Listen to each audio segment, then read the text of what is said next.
Teaneck, if you look at the parks, if you look at the waterways in and around this community, they're classrooms. These field trips aren't field trips, they're more like educational excursions.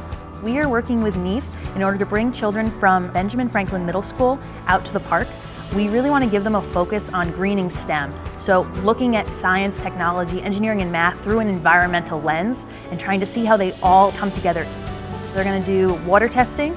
They're going to be doing macro invertebrate testing, so looking at what actually lives in the creek and how the water quality is reflective of what is in it. Every single week they will be getting the opportunity to learn about their watershed and really tie it to their home base and making sure that they understand their impact on their watershed. It's not just some research that's going to be thrown away. We're going to be using it. They're going to be distributing it to the County of Bergen, who will use it to monitor the water quality in the area. The thought of being able to interact with real professionals besides their teachers, I think makes them find it more exciting.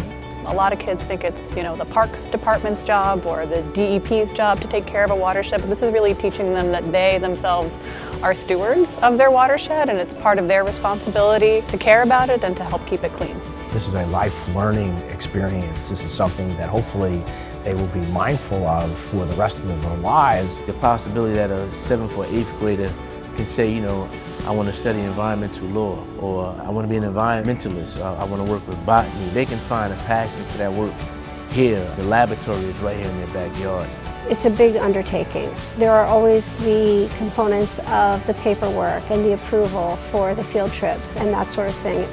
Then I think the other part of it that can become challenging is the state mandated testing. Even though this fits with what we need to be covering, it may not be exactly as it's going to be presented on the test, and so that might make people a little nervous.